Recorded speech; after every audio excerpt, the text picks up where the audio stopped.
Today's episode is brought to you by the Daily Gardener Friday newsletter. You can sign up for the newsletter over at thedailygardener.org. Hi there and welcome to The Daily Gardener, a podcast featuring garden history and literature. I'm Jennifer Ebling, and today is February 17th.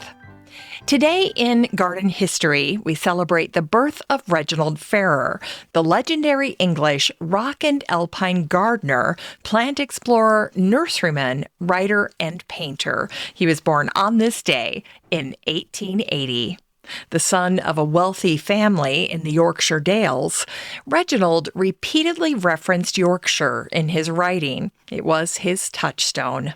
Reginald was born with many physical challenges.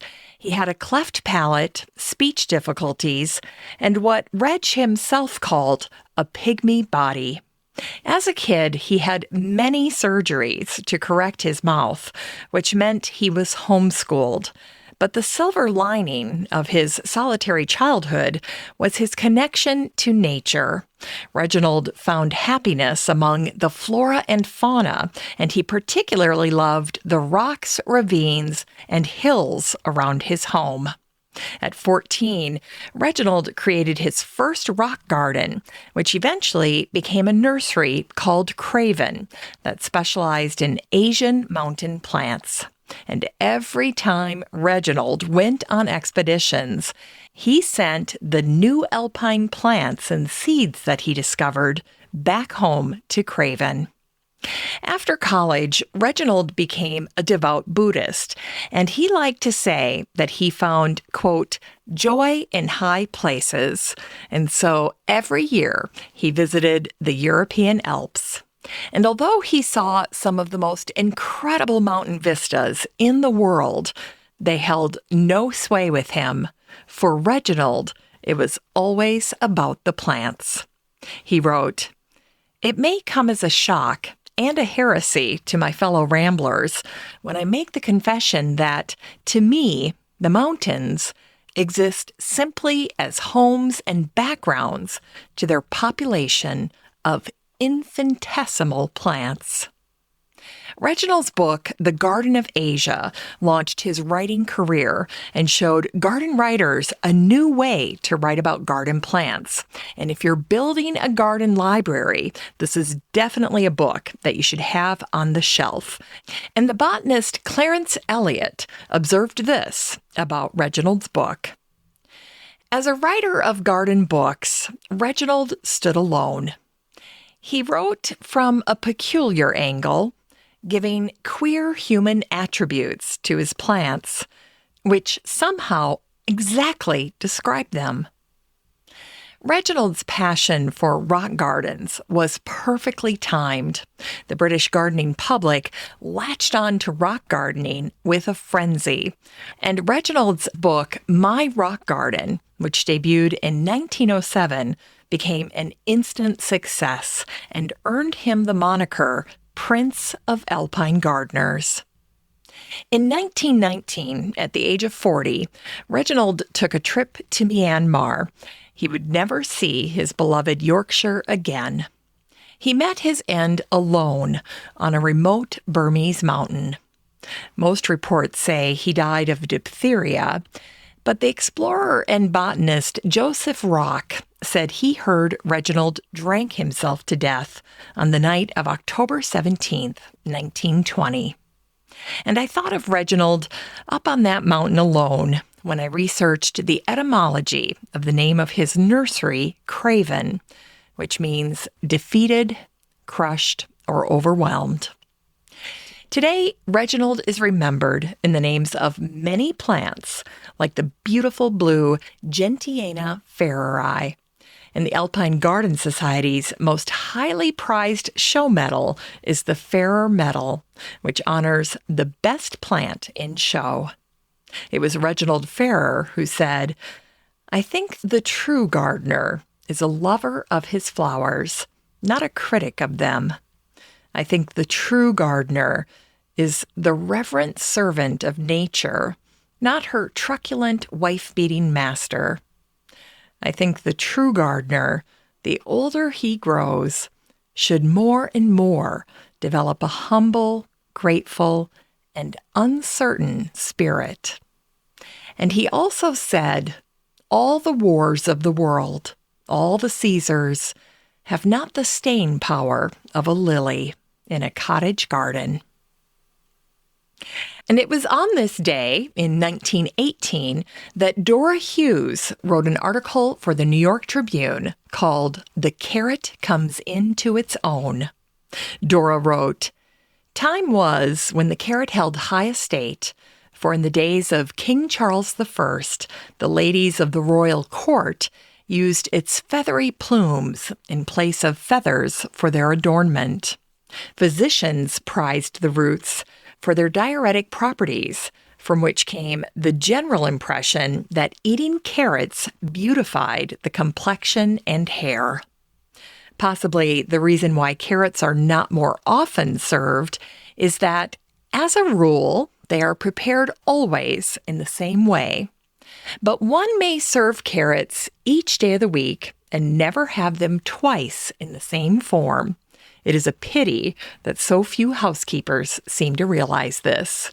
And so then Dora offers up a diverse list of options for serving carrots in the year 1918. She talks about Crissy soup. Crissy soup takes its name from the town in France where it was first made, and it is obviously a carrot soup. Then there's mashed carrots and carrot cakes. She writes, "Carrots are excellent, simply mashed and dressed with butter."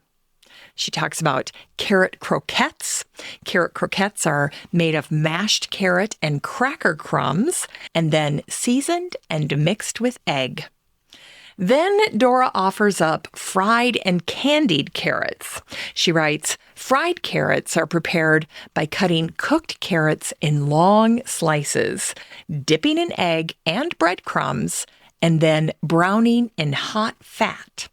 Candied carrots, on the other hand, are made this way. You put butter in a baking dish, lay in slices of cold carrot, sprinkle sugar and cinnamon or mace, and add water or milk." Next, Dora suggests French carrots and peas. She writes, "Carrots and peas are a favorite French dish, and their method is to cut the carrot in dice not much larger than the peas, heated together in a saucepan with oil for the dressing." And then she goes on to talk about how you can use that diced carrot and pea combination and put it in a salad. And then her last suggestion is something that I thought sounded really good for spring, and that is carrot and celery on toast. Here's what she writes. "Carrot and celery make another good combination. Have an equal amount of each, the celery in thin slices and the carrot in small pieces. Boil the carrots till tender and drain. Scald the celery. Mix the two and put to cook in a pint of milk. Thicken with a teaspoonful of cornstarch dissolved in a little milk.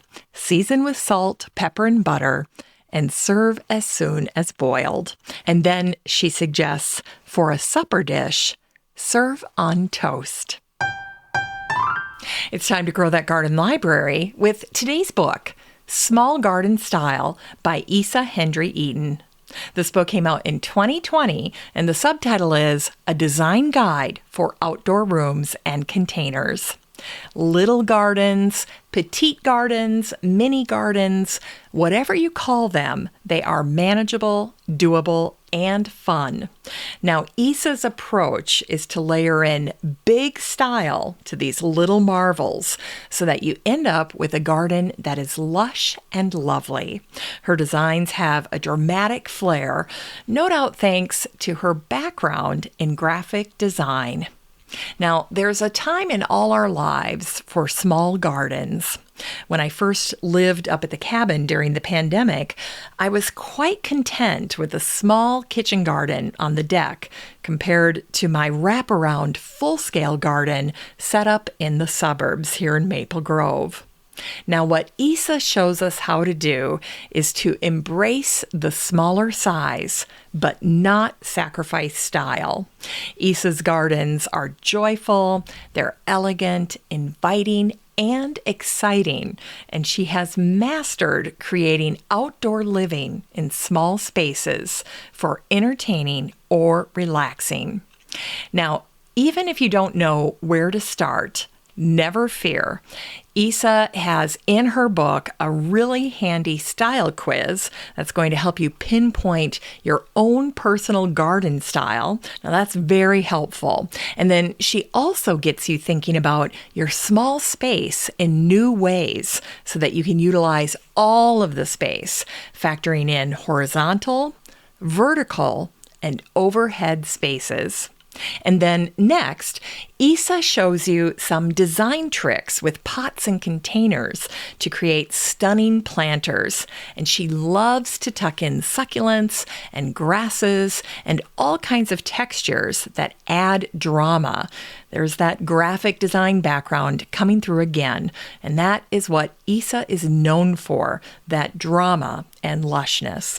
Isa also shares what she's learned from garden pros that she's worked with, and then she reveals her favorite plants and decor for small spaces. Those are two of my favorite topics. I love reading about what other people love to use in terms of plant varieties in their gardens. Isa offers ideas for lawn alternatives, and then she guides you through how to add in all kinds of elements like a fire pit, an instant mini orchard, that's my personal favorite, a boulder bird bath, a perfumed wall, that's a very clever idea, and then a faux fountain with cascading plants, just to name a few. She's got many, many more projects in this book. The bottom line here is that you'll learn from Isa that small gardens do not have to be dull or unimaginative.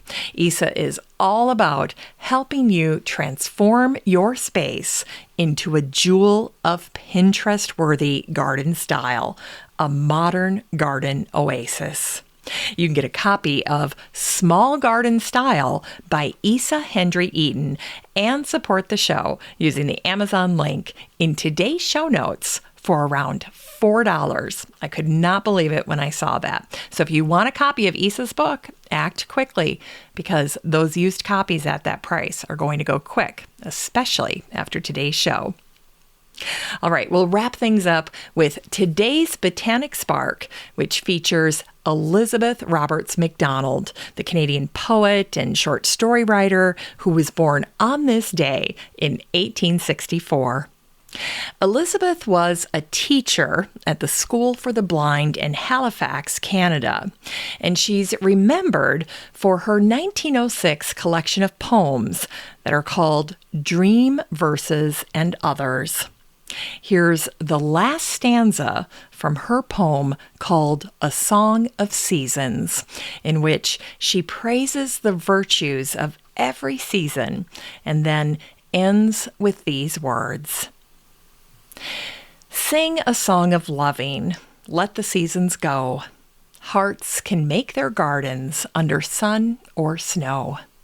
Fear no fading blossom, nor the dying day. Sing a song of loving that will last for aye. Well, that's it for today's show. Just remember that you have a standing invitation to join the free Facebook group for listeners of the show. The next time you're over at Facebook, just search for Daily Gardener Community, where you'd search for a friend and then request to join. And if you'd like more of The Daily Gardener, you can subscribe to the newsletter over at thedailygardener.org. And don't forget that you can also show your support for the show by using the Buy Me a Coffee link over at the website or in today's show notes. This is Jennifer Eaton. Thanks for listening to The Daily Gardener. And remember, for a happy, healthy life, garden every day.